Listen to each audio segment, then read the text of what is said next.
chasing the police every single day. Suspect's criminal history. The U did run killer Melvin. The detective has a case and knows of a suspect to look up criminal history and parole information. Well, in this case, according to this review, a lack of police protocol mixed with some state systems that had some shortcomings led to investigators not having key information about the man who would go on to kill Lauren McCluskey. You can Google him and his sexual offender register status comes up.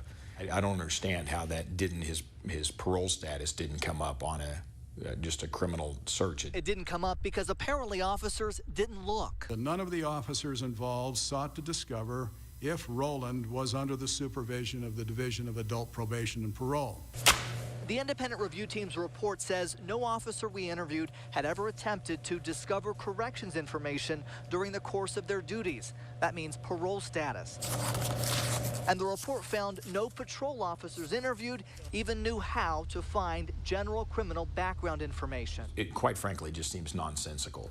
That's something you do, that's a basic investigative step. Retired FBI agent Greg Rogers looked at the review. If you were a brand new police officer just checking the boxes on a case and somebody said this is how you work them, one of them is running your suspect's criminal history. The U did run killer Melvin Rowland's driver's license, but a state lookup system did not flag his parole status. The officers never were alerted that he was on probation or parole. The Department of Public Safety is now looking at changes to state databases, alerting police and parole officers to simplify those systems and make sure they have updated information. DPS says it's hard to speculate on what would have happened if Rowland's parole officer had been contacted. I put the question to the retired FBI agent you heard there. He says Rowland would have been arrested. University police are making some changes in response to this report, implementing a new policy, mandatory criminal history checks for everything beyond a traffic.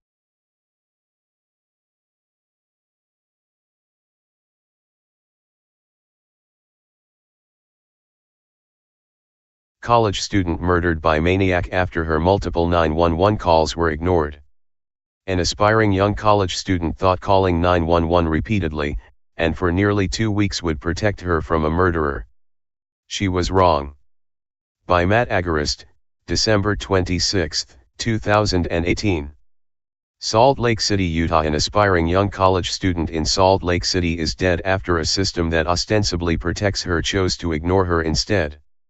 Lauren McCluskey was murdered by a deranged stalker despite multiple calls to 911 to report him.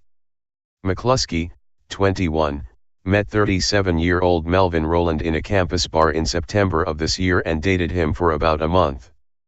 McCluskey called off the relationship after finding out that Rowland had lied to her about his age and learning that he had a criminal past. Rowland was a convicted sex offender who would go on to clearly violate his terms of release by stalking and even extorting McCluskey, but police chose not to act. Instead, they continuously passed the buck. Again, McCluskey chose to call 911 to reach the Salt Lake City Police Department on October 19 after she'd been dealing with the University of Utah campus police unsuccessfully for days. "I'm worried because I've been working with the campus police at the U, and last Saturday I reported and I haven't gotten an update," she told Salt Lake City Police Dispatch.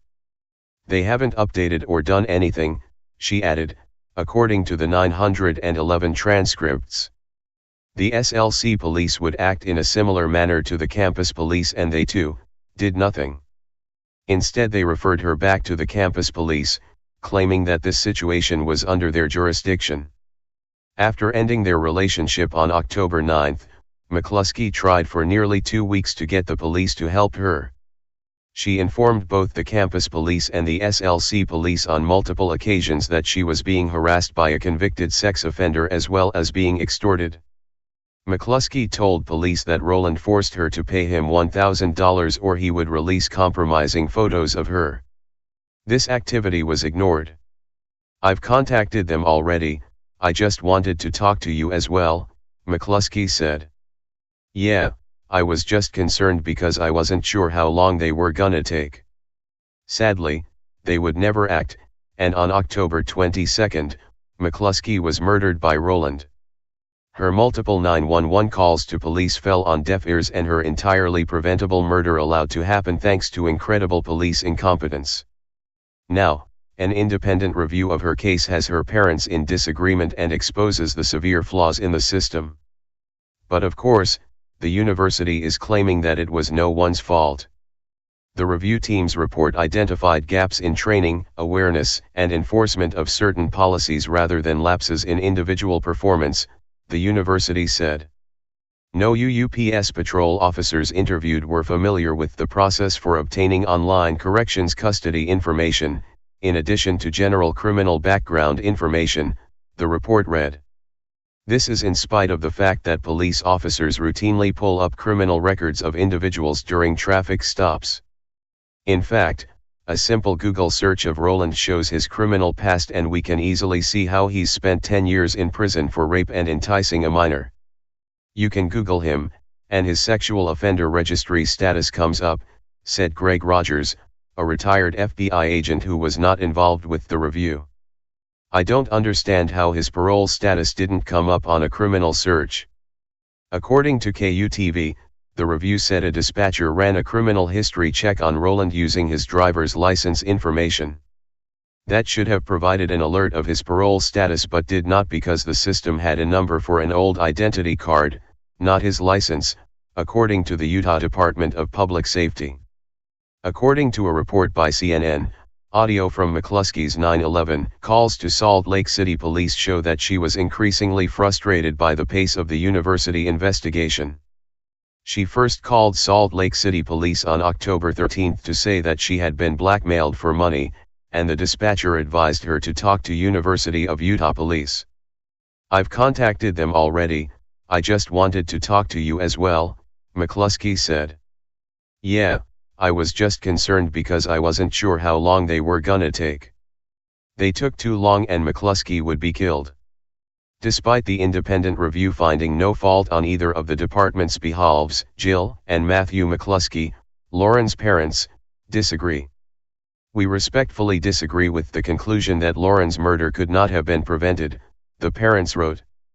There were numerous opportunities to protect her during the almost 2 weeks between the time when our daughter began expressing repeated, elevating, and persistent concerns about her situation and the time of her murder. Spread the love. Hey Charlotte County, this is Charlotte County COPWATCH. I am using any video here with under fair use if you have criticism, reporting, teaching, etc. And please donate. I do not make money from YouTube, and there are different ways to donate in the video links. Thanks.